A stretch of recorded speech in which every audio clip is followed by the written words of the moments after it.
Okay, so I want to try something a little different with this one. Instead of just throwing numbers at you and talking about math, which honestly is what most investing content does, and it gets old fast. I want to actually walk you through what life feels like at every level of wealth. Like not just what the numbers look like on a spreadsheet, but what your actual day-to-day life looks like, what you stress about, what you don't stress about anymore, how you make decisions, how you sleep at night, how you think about your job, how you think about your future. Because I think that's actually more useful than another compound interest calculation. Because most people don't lack information about investing. They lack a real visceral understanding of what they're actually working toward. And when you can see it clearly, when you can picture what your life actually looks like at each level, the motivation to stay consistent becomes a whole lot easier to find. So we're going from zero all the way to $10 million, every major level in between. And I'm gonna be as honest and as real about each one as I possibly can. Let's go. So this is where a lot of people are right now, and there is genuinely no shame in that. Everyone starts somewhere and a lot of people start here. But let's be honest about what life actually feels like at zero. It's stressful in this low-grade, constant way that's really hard to describe to someone who hasn't felt it. It's not necessarily panic. It's more like this background hum of financial anxiety that just never fully goes away. You check your bank account more than you want to. You do math in your head at the grocery store. You feel a little sick when an unexpected expense shows up because you know it's going to mess up the entire month. And the thing about financial stress at this level is that it bleeds into everything else. Your relationships, your sleep, your ability to focus at work, your general mood. Money problems are not just money problems. They affect the quality of literally every other part of your life. The other thing about zero is that it's really easy to feel stuck here even when you're technically moving, because the early progress in building wealth is so slow and so invisible that it genuinely feels like nothing is happening. You're doing everything right and the number barely moves.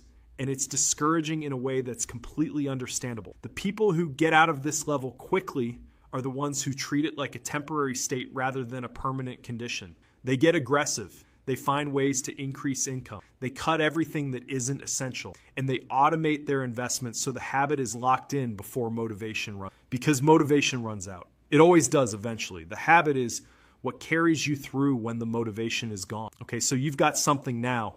Maybe it's $2,000 in an investment account. Maybe it's $7,500. Whatever the number is, it's real and it's yours. And you built it from nothing. And here's what's interesting about this level. It feels like more of a psychological shift than a financial one. Because $5,000 invested is not going to change your life in any practical, immediate sense. The returns aren't life-changing. The cushion isn't thick enough to feel truly secure.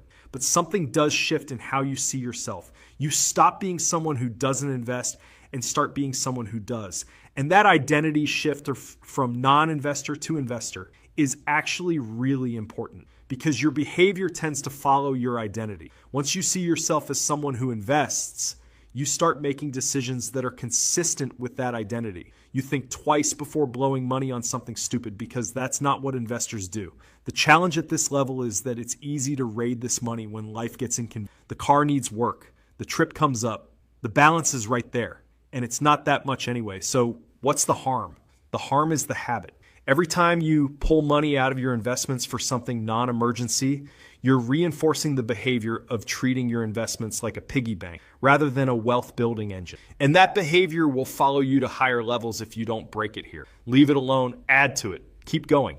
This stretch right here is honestly where I think the most important character building happens in the entire wealth journey. Because this is where life gets complicated. You're probably in your mid to late 20s at this point, maybe early 30s.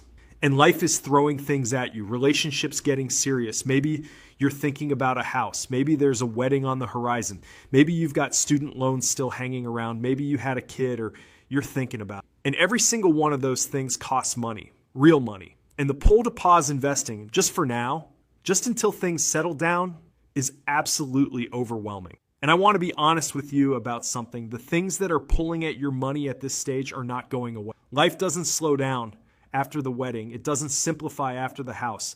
The demands on your money just change shape. They don't disappear.